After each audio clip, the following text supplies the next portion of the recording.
नमस्कार बंधुरा welcome to Monalisa's kitchen with healthy food. आजकेर रेसिपि रसालो तुलतुले मजादार रसमालाई। तो ये पारफेक्ट रसमालाई रेसिपिटी आमी किभाबे बानाबो भिडियोटी प्रथम थेके शेष पर्यन्त देखते थाकुन। आशा करछि आपनादेर खूब भालो लागबे। सो पारफेक्ट रसमालाई बानानोर जोन्नो प्रथमेई आमार लागबे दूध। আমি এখানে গরুর দুধ 1 লিটার নিয়ে নিয়েছি। এটাকে ফুটিয়ে নিয়ে তারপর অল্প অল্প লেবুর রস দিয়ে আমি ছানা কাটিয়ে নেব। আপনারা এখানে ছানা কাটানোর জন্য ভিনেগারও ইউজ করতে পারেন। তো লেবুর রসটা আমি একবারে দেব না, অল্প অল্প দিয়ে নেড়ে নেড়ে একটা পারফেক্ট ছানা বানিয়ে নেব। তো দেখুন ধীরে ধীরে দুধটা ছানায় পরিণত হচ্ছে।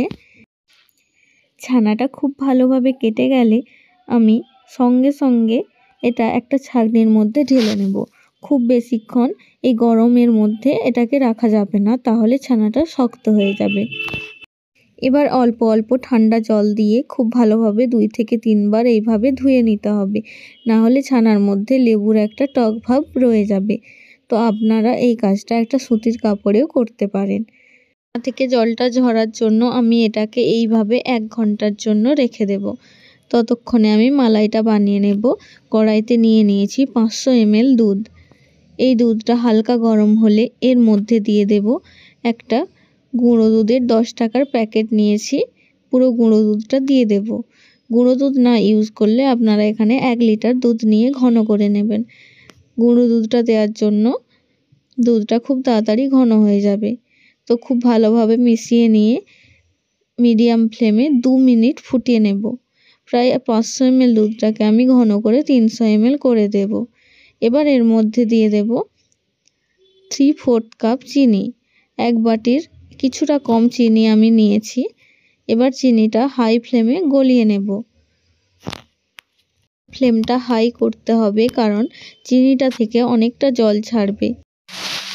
এবার এর মধ্যে দিয়ে দেব এলাচের গুঁড়ো, এটা ফ্লেভারের জন্য দেব। তারপর চুলার ফ্লেমটা লো রেখে ঘন ঘন নাড়তে হবে, যাতে তলায় কোনোভাবেই বসে না যায়। আপনারা দেখেছেন রসমালাইয়ে অনেক সময় মিষ্টির দোকানে একটা অরেঞ্জ কালার দেওয়া হয়। তো আপনারা এখানে কালারের জন্য ফুড কালার ইউজ করতে পারেন, কিন্তু আমি এখানে 1 চুটকি মতো হলুদের গুঁড়ো দিয়ে কালারটা করে নিয়েছি। এতে এর কালারটা অনেকটা চেঞ্জ হয়ে গেছে। তো হলুদ দেওয়ার পর 1 মিনিট ফুটিয়ে নিয়েছি হাই ফ্লেমে। এবার এর বেশি ঘন করব না, এটাকে রেখে দেব।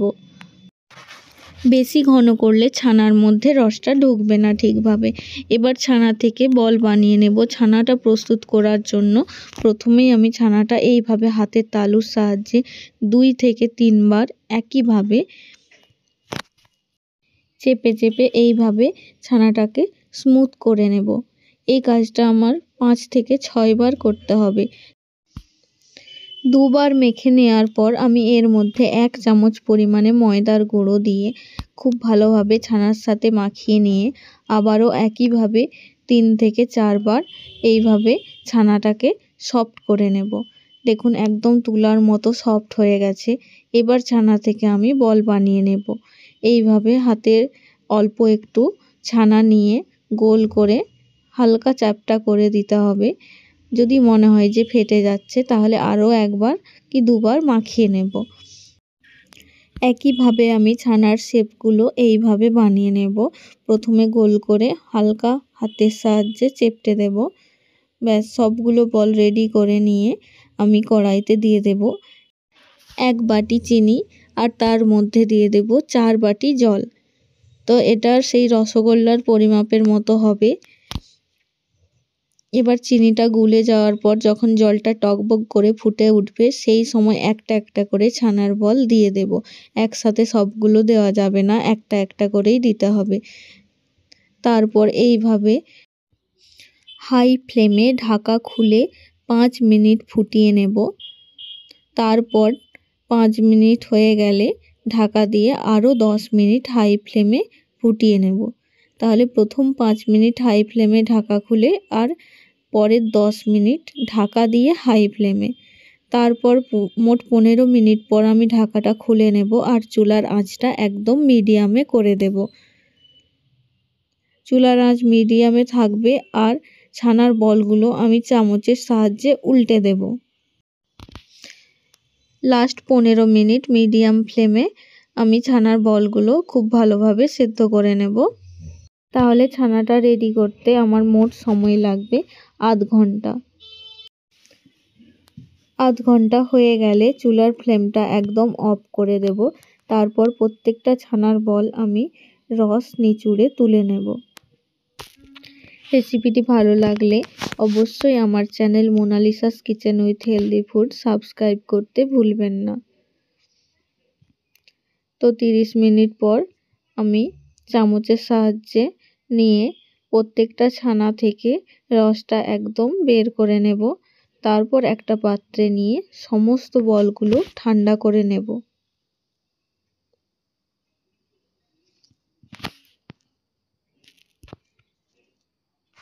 বলগুলো ঠান্ডা হয়ে গেলে এর মধ্যে গরম মালাই আমি দিয়ে দেব। ছানাটা ঠান্ডা থাকা অবস্থায় গরম মালাই দিতে হবে। মালাইটা যদি ঠান্ডা হয়ে যায় তাহলে একটু গরম করে নেবেন। দুটো জিনিস একসাথে গরম হওয়া যাবে না, তাহলে ছানার বলের মধ্যে রস ঢুকবে না, এটা খেয়াল রাখতে হবে। তো এইভাবে যখন পুরো মালাইটা ঠান্ডা হয়ে যাবে তারপর ওর ওপর ড্রাই ফ্রুটস ছড়িয়ে ফ্রিজের মধ্যে 4 থেকে 6 ঘন্টার মতো রেস্টে রেখে দেব। তারপর ঠান্ডা ঠান্ডা রসমালাই সার্ভ করব। ভিডিওটি ভালো লাগলে অবশ্যই লাইক কমেন্ট শেয়ার করবেন। তো ওভারনাইট রাখার পর একদম আমার ছানার পায়েস রেডি হয়ে গেছে। ভালো লাগলে লাইক কমেন্ট শেয়ার করবেন আর আমার channel Monalisa's kitchen with healthy food subscribe করতে ভুলবেন না।